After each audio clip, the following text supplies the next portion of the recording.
Hello, everyone. My name is Susanna Craig, Chief Operating Officer at Pandia Health. And today I'm really happy to bring another series of our Conversation Cafes. And in this case, we're going to be talking about education support for that menopausal person at a workplace, because we all know that menopause symptoms follow us wherever we go. Today, I have the honor of having our lead and head of menopause for Pandia Health, Dr. Catherine Hansen. And joining us will be Kim Hart, co-founder of MiDOViA. So she will be giving us some insights of what we can expect at work with regards to menopause. Just to refresh you all, Pandia Health provides expert care by expert doctors for the mission to improve our lives and to make our lives easier, better, and safer and healthier. If we watch our hormones, we manage our hormones, our lives will be that much better and safer as we go on. That is our mission. Along with that, we are announcing and happy to announce that we're going to be bringing menopause services real soon. And what that would consist of is an initial consult that has been developed for over 2 years with some experts like Dr. Hansen and Dr. Culver to ask the correct questions to make sure that our doctors provide the best medical treatment. And with that comes along the opportunity to have additional physician follow-ups and 24/7 care coordination. And best of all, it's from the comfort of your home and your medication is delivered straight to you. So with that being said, I also would like to share a quote with you that Dr. Hansen always says to us, and that is that midlife, a lot of us see it as like, oh my gosh, I'm in midlife. But midlife and menopause are not just a stage in life. They're a wake-up call, and it truly is. And a chance to change things differently, to do things differently, to recenter, realign, and reclaim your precious life, because life is short and long all at the same time. And we want to make sure we could enjoy it all the way through. In Pandia Health, we're all about a holistic approach to this. It's not just medication, but it is also nutrition and lifestyle. So with that, we're happy to continue our conversation cafe. If you want to know more about the services that we're going to offer, here's a QR code. Check us out. Also, it's pandiahealth.com/menopause, and we will be showing this later on the end. Okay, with that being said, I'd love to now bring to the stage Dr. Catherine Hansen to talk about a little bit more about Pandia Health.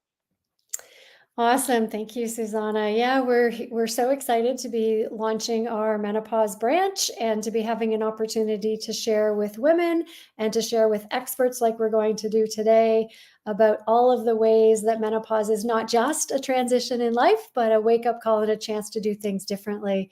And as we will see today in this very enlightening conversation with MiDOViA co-founder Kim Hart, menopause is really just an early stage of our professional lives. And so we're going to be talking about menopause in the workplace and how relevant menopause and managing menopause well is for professional women as they go about their daily productivity and innovation and creativity in all of those beautiful aspects of work. So I'm really excited to be here today with Kim Hart of MiDOViA. So we're bringing Kim on. I had the absolute pleasure of meeting with Kim and April and Emily, her colleagues, yesterday to have an even more in-depth conversation about this exceptionally important topic. So Kim, I'd love to hear a little bit more about you and MiDOViA, and take it away. Thank you, and really a great pleasure to be here today. MiDOViA is, and as I was telling Catherine yesterday, MiDOViA stands for midlife, ovaries, and VIA is your pathway through this time in your life. We offer workplace training and culture change really around the topic of menopause. We do training for managers, for employees, for HR, and really go into companies, and thank you for loading the slides, Susanna, really go into companies and help change the narrative and change the culture around acceptance in the workplace. April and Emily and I, the three co-founders of MiDOViA, came together late last year, early this year, really recognizing we all had this passion to help women at this stage in their life. And we have partnered with Henpicked, which is the leading provider of menopause in the workplace training in the UK, which has really given us a great litmus test for how to land this menopause in the workplace training, because they've been doing it for 7+ years. So we're landing in the US market, really excited about the opportunity to provide this knowledge and details. So let me walk you through, what are we talking about? What are facts about menopause in the workplace? I won't go through all of these, but a couple of them that I think are really interesting is 50 million people in the US are managing their menopause transition. And just to set the stage for helping you understand that, 6,000 women a day reach menopause in the US. What that means is saying you reach menopause is you're 12 months without a menstrual cycle. And the day after that, you're in postmenopause. So about 6,000 women reach it each day. It's estimated by 2025, there'll be 1.1 billion postmenopausal women worldwide. That is just not even a staggering statistic that I can't even wrap my head around. But I do think it's very interesting that was found by the Menopause Society to be true. So imagine the wealth, the spending power, the political power. Imagine the weight behind 1.1 billion postmenopausal women when we decide to get on board for something like menopausal resources and culture change in the workplace. Watch out, right? Because I think women are getting louder and they're feeling like they're starting to have a voice in this space. Yeah, you're totally Absolutely. right. I think this slide, and I'll talk about this a little later, but the symptoms around this really lead to some challenging issues once you're in the workplace trying to manage both menopause and your work. And the both beautiful thing, according to your quote, Dr. Hansen, on, this is your wake up call, is that you're at the top of your career. And this is a time when you really can make a difference. And if you don't know how to manage your menopause symptoms, you are going to have some challenges. As you can see on here, 43% of people take time off because of menopause, and 72% report poor concentration. And we'll go into these statistics deeper, but that's a lot, right? That's a lot of people really struggling and not feeling like there's a way and a time to talk about it. So, and I know you'll get back to this, but it's phenomenal to imagine the ripple effect of that for the leadership and the ROI, and even the financial productivity ROI for leadership making decisions around their workforce and taking time off and poor concentration. I mean, if we imagine the magnitude of just those two statistics, it's huge. It's really an easy sell once people understand, right, why you'd want to support women in the workplace on this once you see the numbers. So I think that's really interesting. Yeah. Susanna, if you could go to the next slide, please. This is another very interesting slide for me, and I think it builds. So if you could push one more time, that would be great. Thank you. 100 years ago, the average lifespan of a woman was 59, and they hit menopause at 57. So that was, that was truly the end of life. But you can see this data now that women live well into their 80s. They don't retire until they're the early mid 60s. And so perimenopause starts in your 40s and could go till your mid 50s, and then you're postmenopausal. That's a long time, right? That's another 40 to 50% of your life. And so we spend half of our lives in menopause in the workplace, contributing at a high level.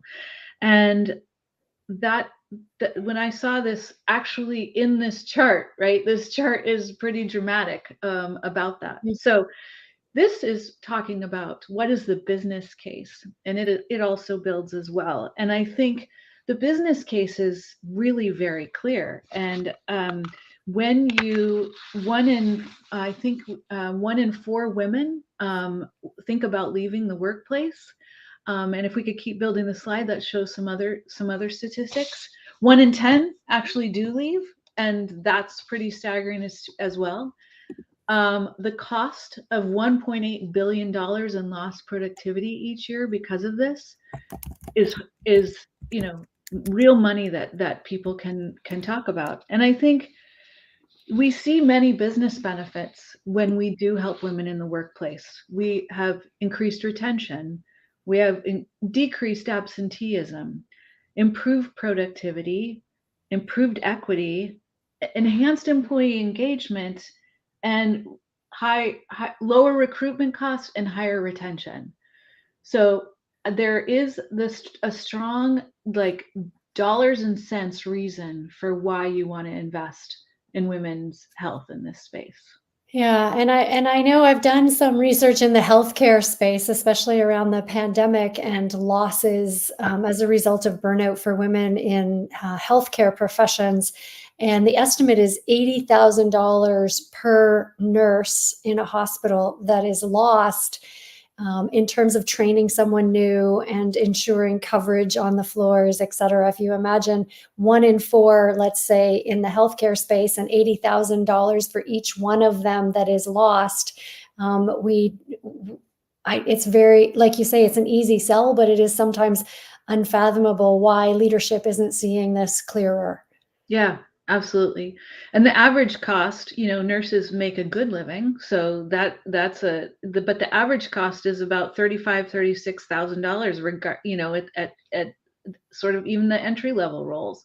Mm-hmm. And that doesn't include the cost of backfilling, of trying to limp along while you're in there, of all of those kinds of things. And that doesn't always account for what it takes to train someone to get them fully up to speed. Mm-hmm. So yeah, you're right. The cost of just that alone is surprising. Yeah, and in the healthcare space, we're talking about lives too, right? Like there's Right. the patient safety aspect and the fact that we're taking care of other human beings with human beings who are exhausted and burnt out and disengaged.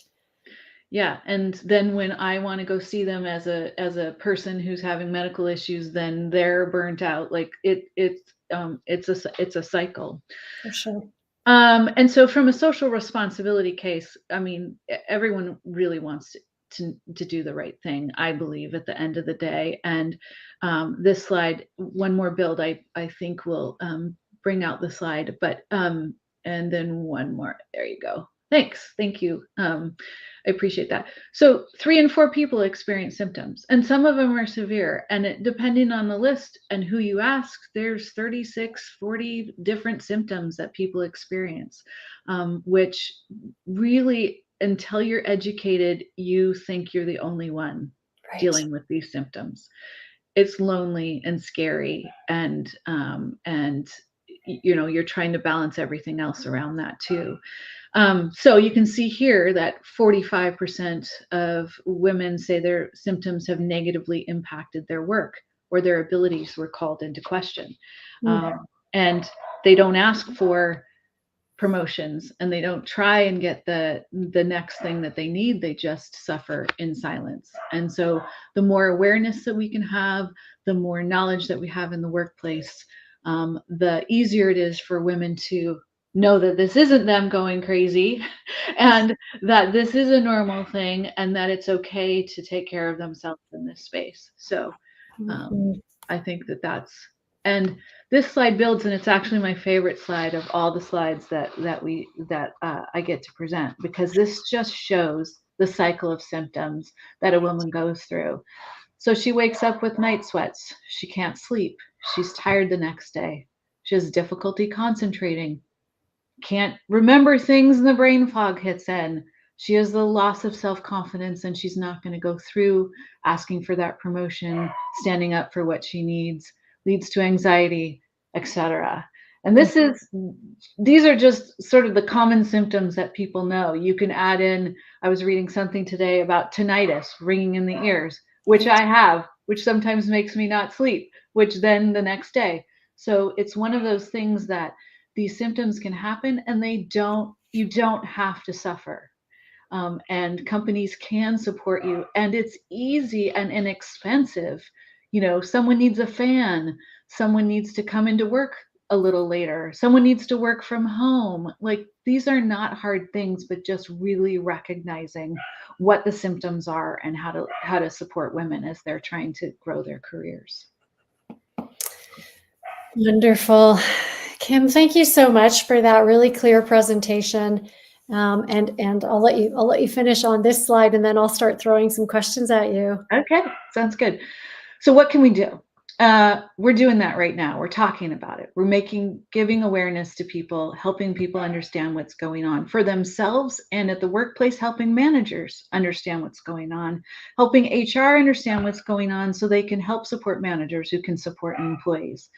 We need to educate women because there's a lot of misinformation and myths. And I think Pandia is doing an amazing job at helping people understand, like, what the heck, what's going on. We need to support employers who want to provide this within menopause friendly environments, and vote with your feet. If an employer is not giving you what you need, there are employers that care. And finally, we need to put it in writing. It needs to be part of the policies inside a company. It needs to be part of the expectations that organizations have, that they want to support their women. And as I mentioned earlier, it's not hard.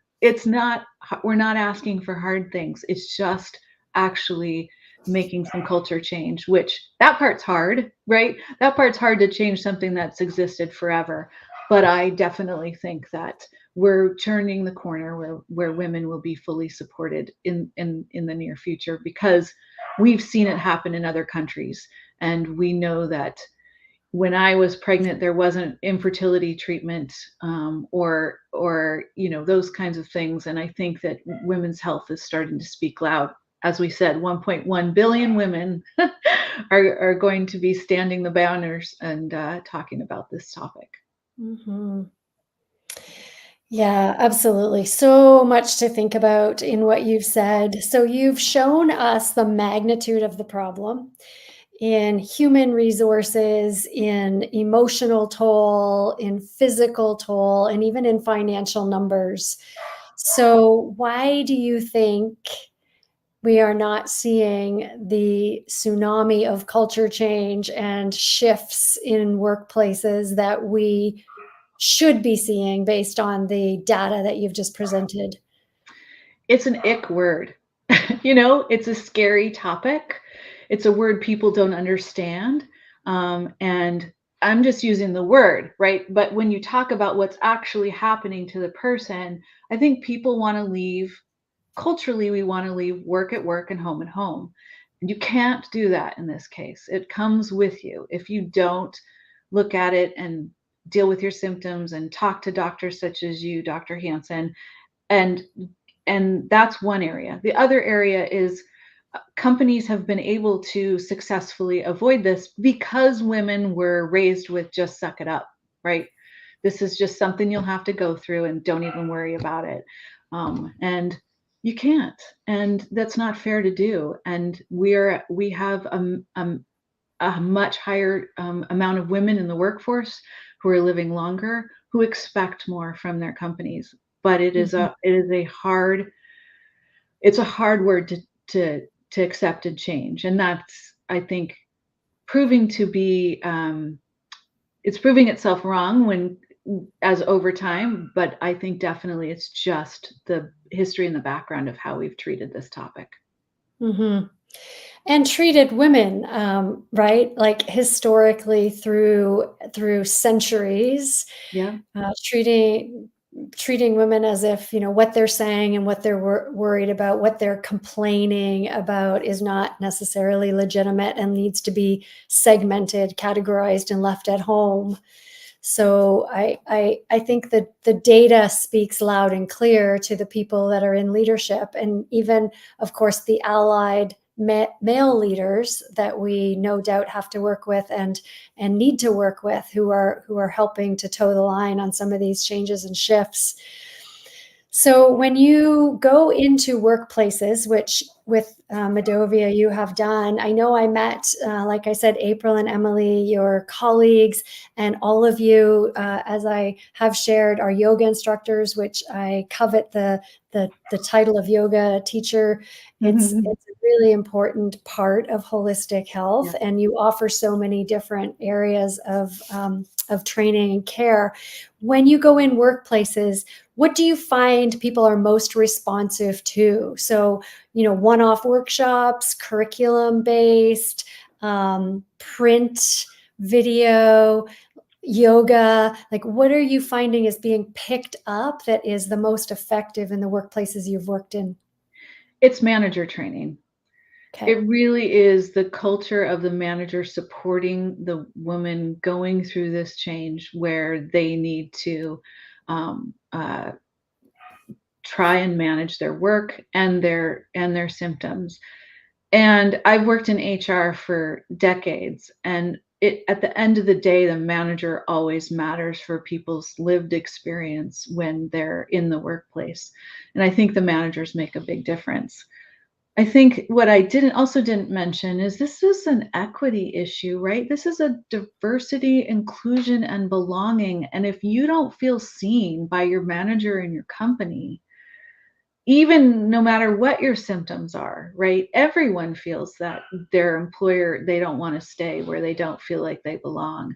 So this is one of those cases where providing benefits and providing some support and helping managers know how to have these conversations make the difference for women who are struggling. And I, knowing that I've gone through my perimenopause symptoms at work, I know that there were times when I was suffering and I didn't really realize that that's what was happening to me. Because as I joke, I felt like by the time I got here, this problem would be solved. We wouldn't be talking about it anymore. And now I'm talking about it because it's so important. But I think it's the fact that you need to feel supported and included in your workplace, and your manager is there with you is really important. Yeah. And you kind of raised two issues with that. One is the woman, or you as the midlife menopausal woman, knowing what's happening. That's kind of like the key, right? Like, what is happening to me? And then the second issue is being able, or having a receptive and welcoming manager or leader within your organization that you can approach. So we have a question about how would you bring it up? So if you could go back, how would you bring up that conversation?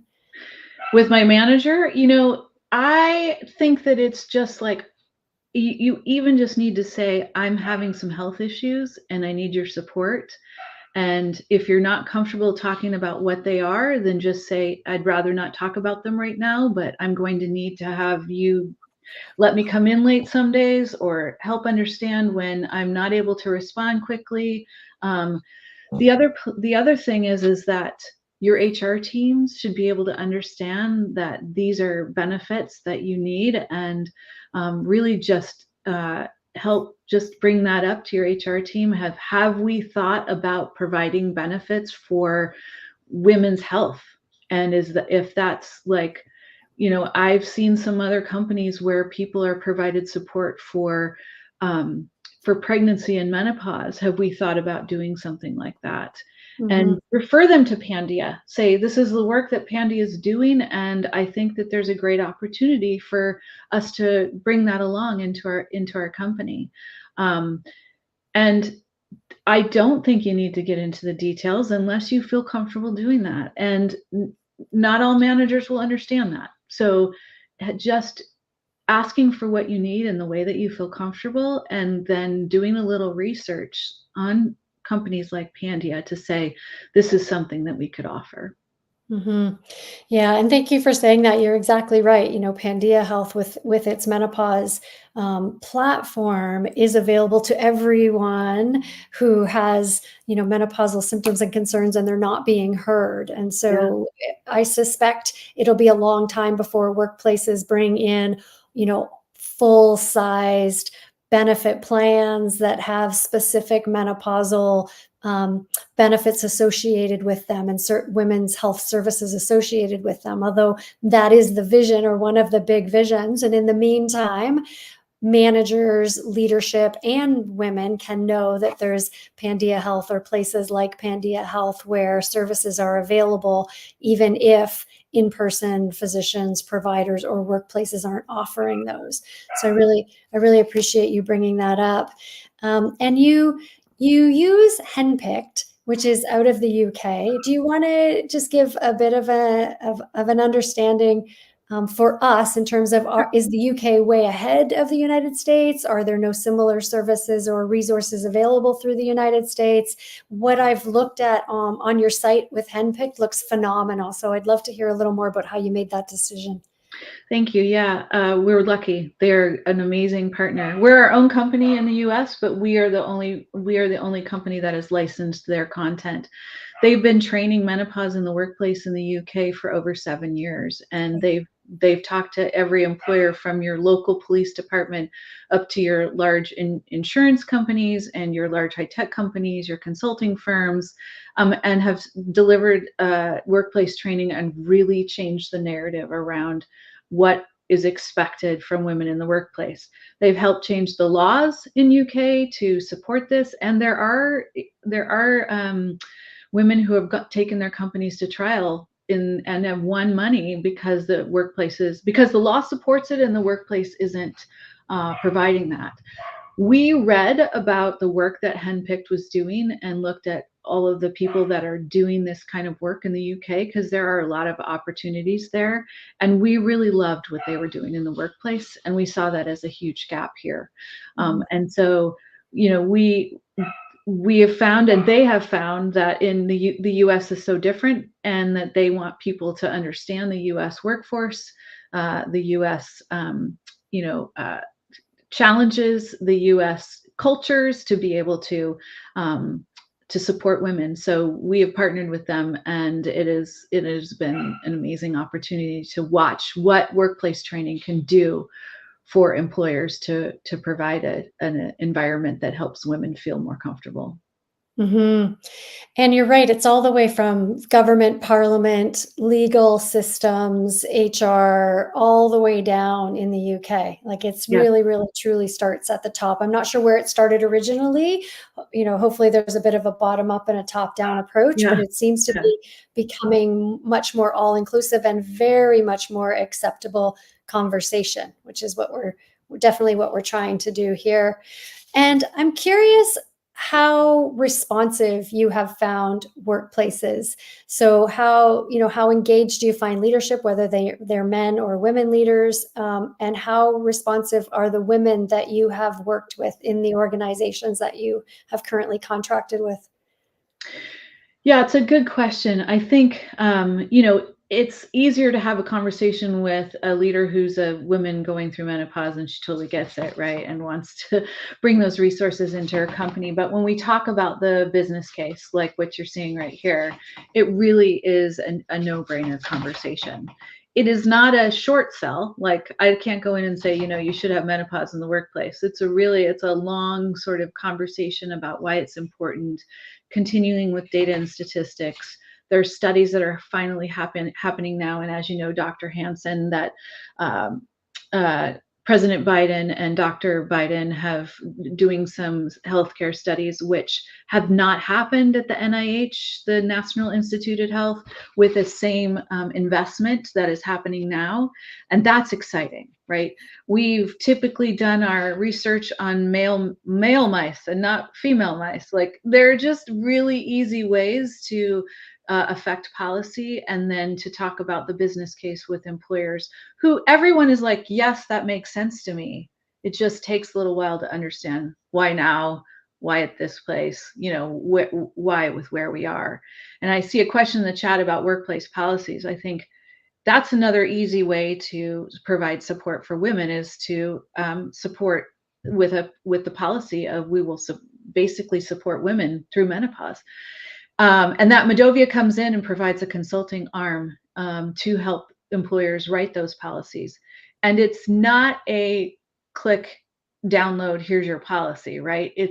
Let's talk about your work environment. Let's talk about your manager involvement. Let's talk about your benefits. Let's fully understand where you are now and where you want to go. And we will support with policies around that. And I think it doesn't just work with a policy, right? You can't just write a policy and hope that it works. But when you support that with manager training and support for women and HR support, I think that there's a way that the culture can change in a very positive way.